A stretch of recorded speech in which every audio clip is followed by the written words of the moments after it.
Welcome everyone, and thank you for joining us this afternoon for our weekly webinar. Today's guest speaker is Esteban Ceniceros, Customer Relationship Manager at PG&E. Esteban will be sharing an informative presentation on tools and resources available for business clients online and additional information regarding PG&E. During the presentation, please submit your questions through the chat box feature. We will be pausing after every session presented to go over some of these questions. If you're accessing the webinar through a laptop, you can locate this tool on the lower center of your screen by selecting the chat icon. And if you're using a tablet, you can access this feature by clicking on participant, and then you will see the chat option. And if you're accessing through a cell phone, please click where it says more and the chat feature will appear. I would now like to acknowledge our sponsors that allow us to bring these webinar series to our small business community. Thank you to Bank of America, Bank of the West, Chevron, Federal Home Loan of San Francisco, Donagy Sales, Wells Fargo, JP Morgan Chase, Comcast, and Union Bank for your support.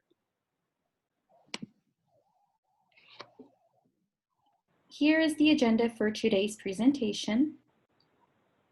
I would like to start by sharing about the Fresno Area Hispanic Foundation. We are a nonprofit organization in the Central Valley with the mission to promote education and self-sufficiency by fostering entrepreneurship. At the moment, our team is offering virtual technical assistance through one-on-one phone consultations to individuals that are looking to start a business and connecting established business owners with COVID-19 resource programs. In addition, our team is hosting weekly webinars in the area of legal, marketing, finance, and topics that are of importance to our small business community. Please feel free to connect with our team via phone by calling 559-222-8705, send us an email, or you can visit fresnoahf.org/events to sign up for weekly webinars. Thank you. And now I would like to introduce to you Esteban Ceniceros. Thank you, Sandra. Hi, good afternoon, everyone. My name is Esteban Ceniceros. I'm a Customer Relationship Manager on the START team for PG&E. And today we'll be going over tools and resources for successfully doing business with PG&E. Next slide, please. So what I'm going to start with is working safe virtually. So the first topic I'm going to go over is standing and stretching often. Currently, we're on virtual, so if we could stand and stretch often during this meeting, that'd be great. Also, keep work area tidy. Just make sure we have our cables and cords tucked away so we don't trip and fall over them. Also, have an emergency plan. I want to make sure we have an emergency plan, go over it with our families, whether it's a fire or earthquake, make sure we are all aware of what we'll do in case of an emergency. And then also you want to go over your evacuation route with your family as well. Next slide, please. The first step we're going to go over is your account. I'll go over how to register your account, go over the layout, navigation, billing and payments, and how to also the notification and alert purposes. Next slide, please. So the first step to enroll is right where it's circled register. You'll click on register. That's the very first step that we want to click once you go to pge.com. Next slide, please. Once you're set up your account and you're on the dashboard, here you will be able to view your bills, view the balance, pay your bills. Also, you can select go paperless. And the good thing about this is you can link accounts. You can link, if you have more than one commercial account, you can link them together on one login. Also, if you have a residential account, you can also link it with your commercial and toggle through where it says your account, where it says high value account. You just click down that drop down and you can toggle through your accounts through there. Next slide, please. Here from the main menu, you can view and download the last 24 months of bills. You can also download a billing history for accounts record purposes. Here under bill and payment history, you see the most current bill, the balance, and the amount. Also, a good thing about this here is where the red box is at, payment reference letter. If you need to establish any kind of other services such as water or any other services, PG&E will give you a payment reference letter, and you can do that all here. Instead of calling our business line, you can do it all online and save some time. Next slide, please. Under payment options, reoccurring payments, where the red rectangle, manage reoccurring payments. Here you can set up reoccurring payments. So if you set up reoccurring payments, we recommend to use a checking or a savings account. If you could use a credit card, but you will be charged $1.35 fee for each payment that's made monthly. So if you want to save money, we recommend doing checking and savings. Also, you can manage your payment accounts. If you want to change your banking information, you get a new account. You can manage it through the above where it says manage payment and accounts. Next slide, please. Here, where the red circle's at, under edit profile and alerts, you can edit your alerts to if there's an outage, you can put your phone number. You get a phone call, an email, or a text message if your area is affected by an outage. You can also set up if your payment for some reason did not go through, you will get an alert letting you know that the payment didn't go through.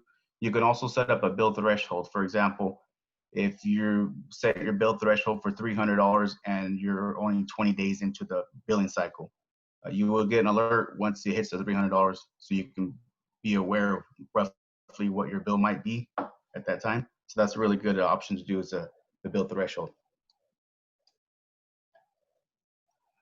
Here, oh, do we have any questions so far via chat, Sandra?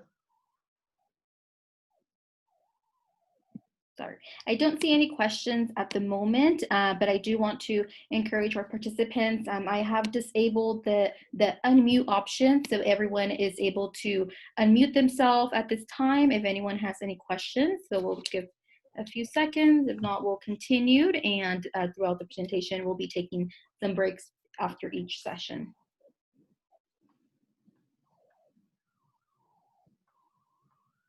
Okay, I think we can continue. Thank you.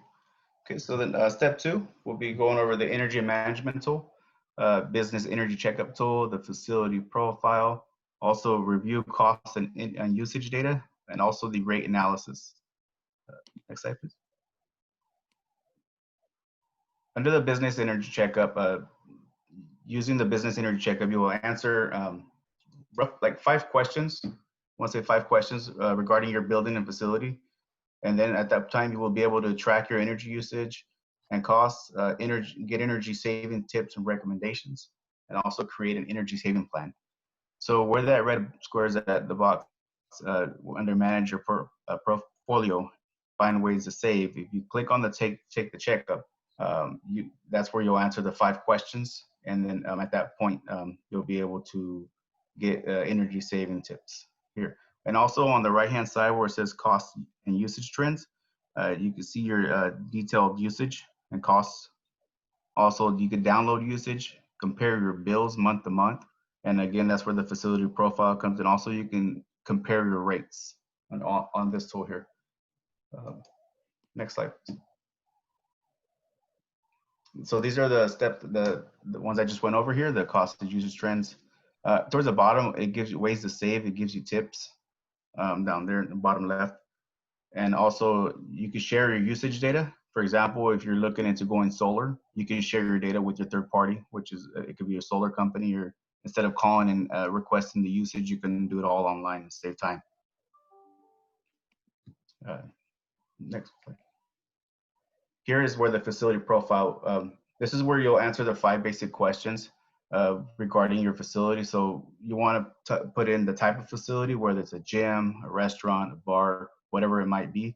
That's where you want to put the information there. Also the square footage of the site. If you're not 100% sure what the square footage of the site, for example, if you're just renting or leasing, you can Google it, and most of the time the information will be there, or maybe ask the owner. And also you want to enter the year the facility was built, the building was built. Also a brief description of your business, what type of business it is again, and also the type of heating. So the more accurate the information you give, the more better tips you will receive. Next slide. So here is where we'll compare costs. So in this example here, if we look on the graph where it says September and the right one says October. So here we're comparing September to October, roughly. So on the left one, September, for the month it was $16,482. For October, it was $16,817. So above that, it says your electric charge are $335 higher than the previous bill. So that can it could be multiple things that can take effect. It could be the weather, the days in the billing period. PG&E, we bill our customers anywhere between 27 and 33 days in the billing period. So that can take also effect of why it could have been higher. And also the rate that you're on. And also there's other factors, but if you look on there, it breaks it down roughly of why it was different. Next slide, please. So here's an operating schedule. So on the left-hand side, if we can see, it's kind of small, but on Wednesdays, it looks like this business is closed. So this is a restaurant that is closed on Wednesdays. Looks like the equipment is being fired up on Wednesdays. So who's making hamburgers? So who's going into the business while it's closed and making hamburgers? Or it looks like if you see on the bottom graph, on the top square, the red one where it says Wednesdays, that's when they're closed, but yet there's usage during the same, like, it looks like it's going on like every day. So if we're closed on Wednesdays, there's something that's coming on. So either someone's in there or you may have something on a timer, maybe an AC unit or anything, something. It looks like that's a lot of usage. So that's something that we want to keep track of. So we do have access to track your usage online. We don't hide that from anyone, so that's anyone can have access. If you have an online account, you can view your usage and check that. So that's something I would highly recommend because you save usage, and if you save usage, you save money. Next slide, please. So here, ways to save. So choose the right temperature. So for each degree that you change the thermostat, you can save about 2% or so. So that's something. If you're able to change the thermostat like a couple degrees, you'll save about 4 or 5%. So that's something that I would recommend, is if you could track the usage of the temperature on the thermostat, you can change it. That's something that I would highly recommend. So this is a no cost and low cost here. So if you replace your filters, that's also something that I would recommend every 2 to 3 months. And that is, if it says air filters should be typically replaced every 2 to 3 months, you want to make sure that your equipment is running efficient for your business or your home. Next slide, please. So here, compare under the rate analysis, you can compare your rates. So it's best to do this after having 12 months of usage or so. We recommend 12 months. You want to make sure that you go through a summer and a winter usage to get a correct, like a accurate rate comparison. So all you have to select is compare rates, select your service agreement in the bottom, and then in the next slide, I'll show you. So here, once you select that, you select your service agreement. So on the left-hand side, so this is 12 months here of usage for this customer here, for this example. So on the left-hand side is your current rate plan. So the customer's on an A10 rate. So for the whole year, they used $22,825. On the right-hand side, based off the 12 months of usage that's on the left, if you select the B6 rate, you'll be saving about $1,755 a year. So this is a good tool to use if you want to compare your rates. Again, I would recommend to do it around about 12 months. You want to make sure you go through a summer and a winter usage. This one. And if you do decide to change your rate, on the bottom it says change your rate. You can do that all by yourself online. You don't have to call in. You can do it all on your own, save time. Also, if you do it online, it may take up to 2 to 3 billing cycles. Even if you call in, it still takes 2 to 3 billing cycles for it to take effect.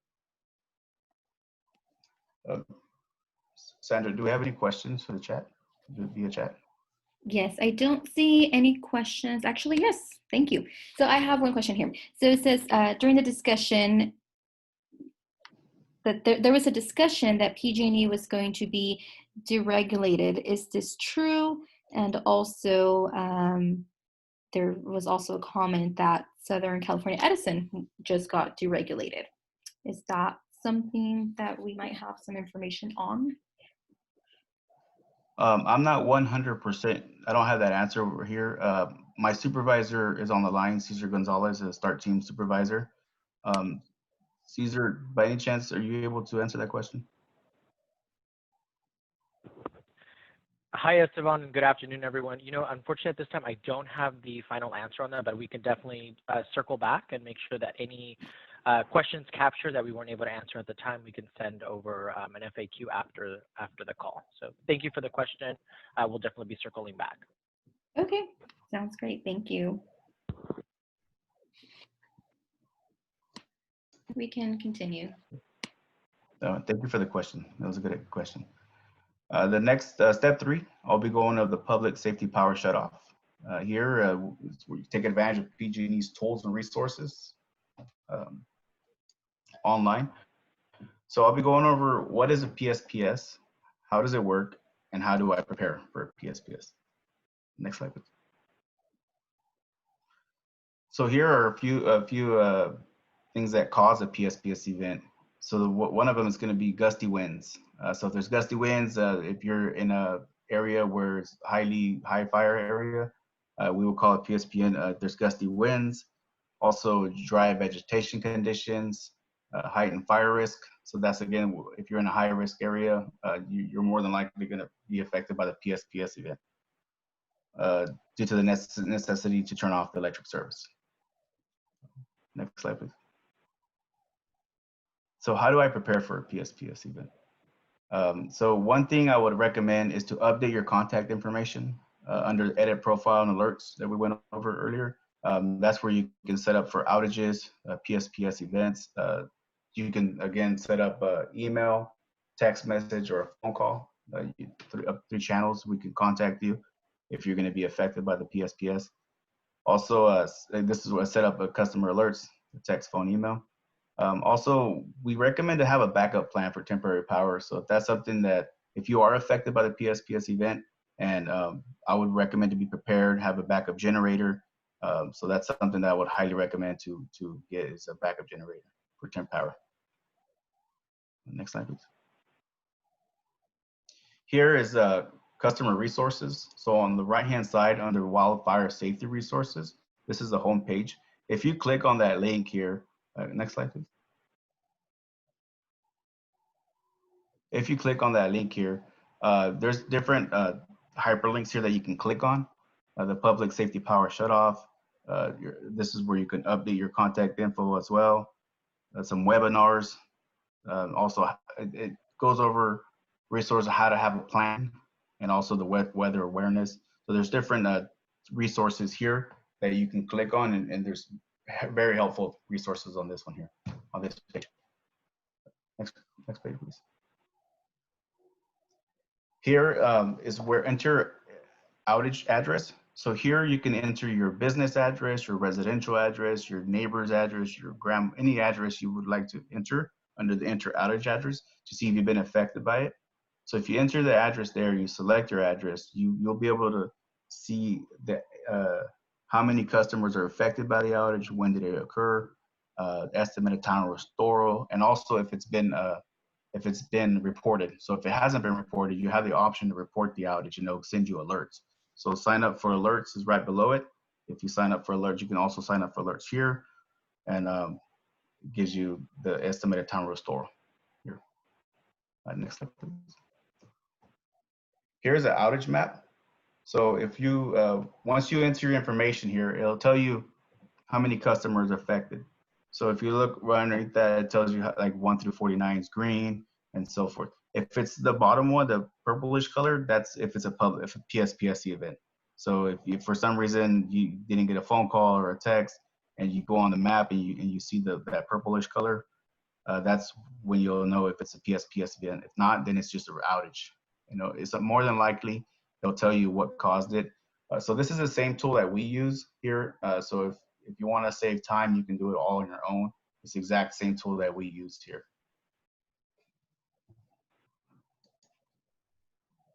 Do we have any questions regarding, is there any questions regarding the PSPS via chat so far?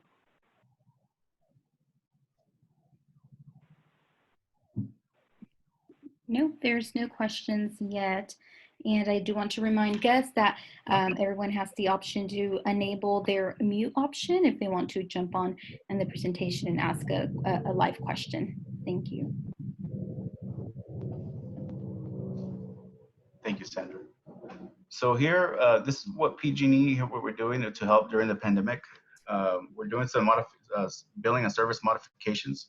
We understand that many of our customers are facing severe economic challenges because of this crisis.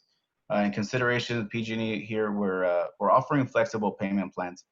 You can do the flexible payment plans online, or you can also call us. But again, if you want to save time, we understand that you're busy with your business.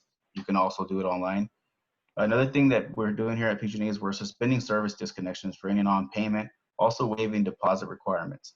So if for some reason you're not able to make payments on your account, we understand what the pandemic is causing, and we are suspending again the service disconnection, payment arrangements. Also, if you have medical baseline for if you're residential, we're not removing any customers from medical. So that's a good thing that we're also doing. Another thing that I would highly look out for are scams. So I've had a few customers this past month or actually the last week, I'm sorry, that advised me that somebody called them and asking them to make a payment or their services were being interrupted.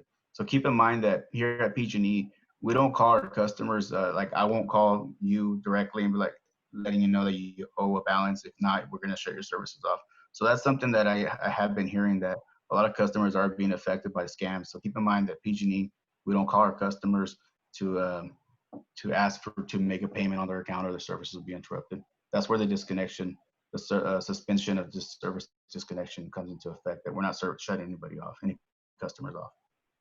So here also in the middle, at the bottom, you save energy while at home, and again, ongoing safety and maintenance work.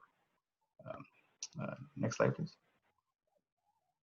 Yes, before moving on to the next slide, Cesar, I do have a question here from one of our participants. And the question is, if I already have the CARE program for my house, can PG&E also apply the same program for my business, or is there other programs available for business owners? So it seems like they want to know if there's any program similar to the residential care program for small businesses. Yeah, good question. Thank you, Ramona, for that. And so in regards to the CARE, so CARE is actually essentially for residential only. However, as a business customer, those that are a nonprofit organization that do provide housing at the facility. So if it's a nonprofit organization, so for example, here locally, like a Marjorie Mason Center, something that actually has living facility on site may qualify for a nonprofit organization CARE program.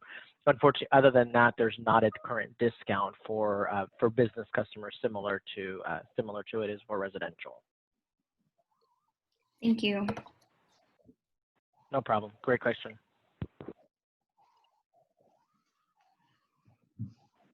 So this here is schedule a call with us with PG&E. So this is a new cool feature that I would highly recommend to take to do. So I understand that all of you business, all of us, have businesses. So I would schedule a call instead of calling in and waiting on hold. This is a cool thing we can do here. Skip the whole time. So just schedule a call, your best time, best date that you choose, and then at that point, a business service rep will call you at the time that you choose. So this is a cool option here that I highly recommend to use. So what we're doing after this meeting here, Sandra will be sending all the links that we went over, and I want to say this one's on there as well. So if for some reason you're busy and you don't have any time to hold, we'll call you back at your time that you request. Next slide. So again, Sandra will be sending over the links that we went over today to everyone that attended today. Do we have any questions as of now, Sandra? I don't see any other questions on the chat box, but I do encourage participants, if you want to unmute yourself and ask your live question at the moment. The PG&E representatives will be here to answer any questions regarding the presentation.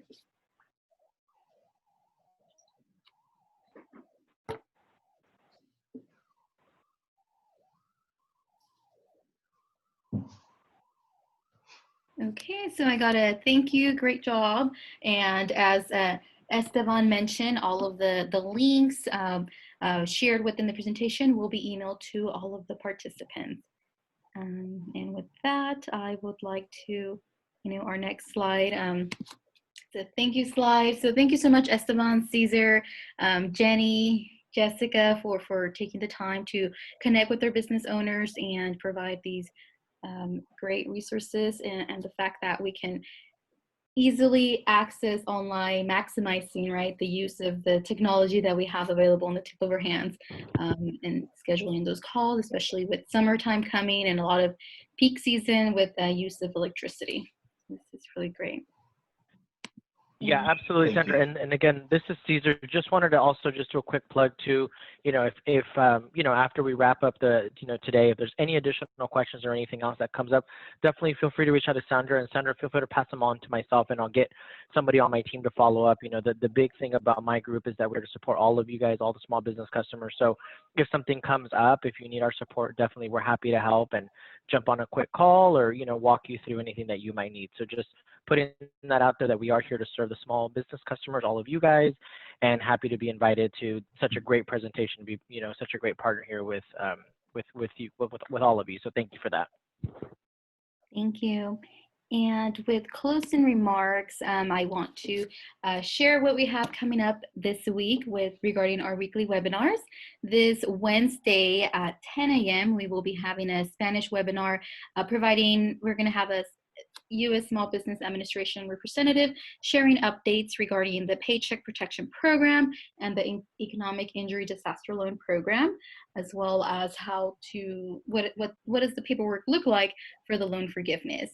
And this will be in partnership with Fresno State, as well as the Mexican Consulate in Fresno. The other webinar that we'll be having the same presentation that took place today, but this one will be in Spanish. And if you know of any business owners that would benefit from the information that was provided, please feel free to share with them the flyer. I will make sure to email it to everyone, and they can visit our website to RSVP and also sign up for all of our upcoming webinars. And another question that just came through is regarding solar panels. And the question is, do you rent it or own it? So I think this is the question more about how do solar panels work. So I don't know the involvement of PG&E regarding solar panels. I know.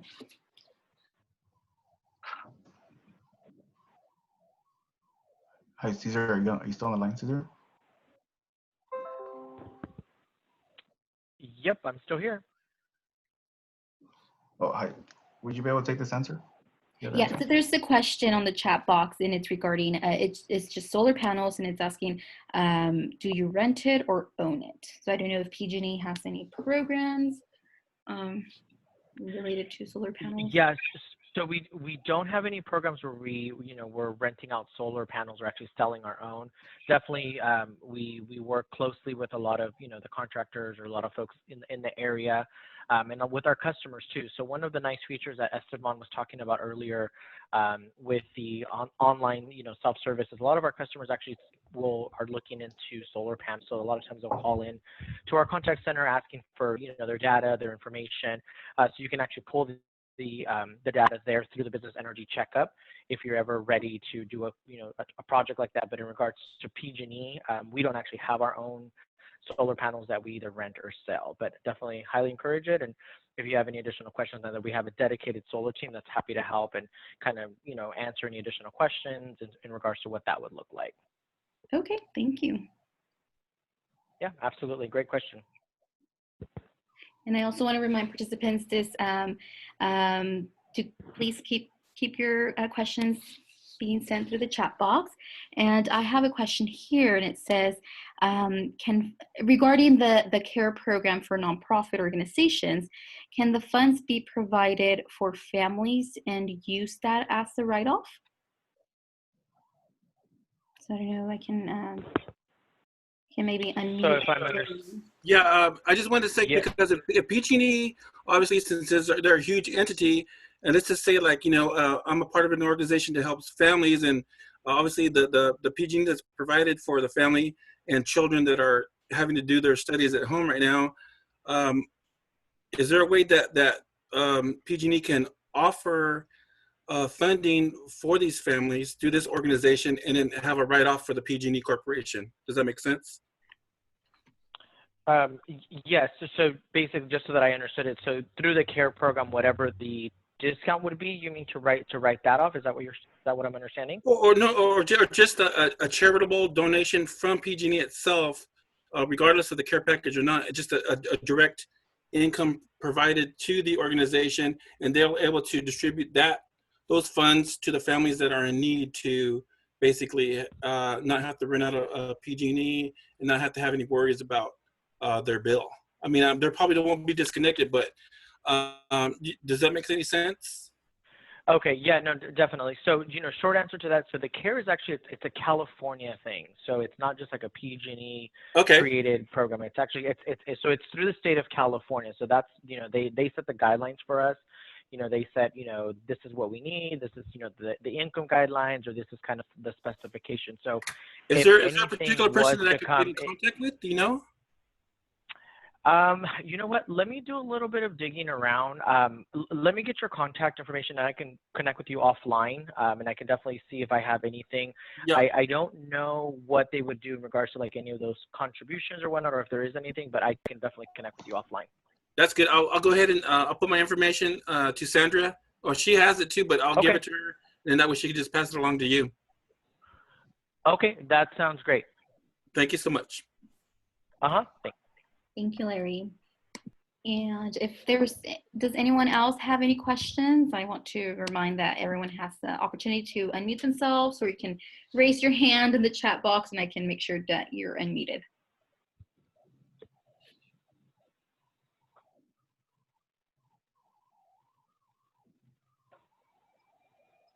Okay, well, I think we are, I know we have some participants still logged in here. I don't know if there's any other closing remarks as we continue. I know we will be following up with every participant, sharing the copy of this recording, as well as those links that were mentioned throughout the presentation.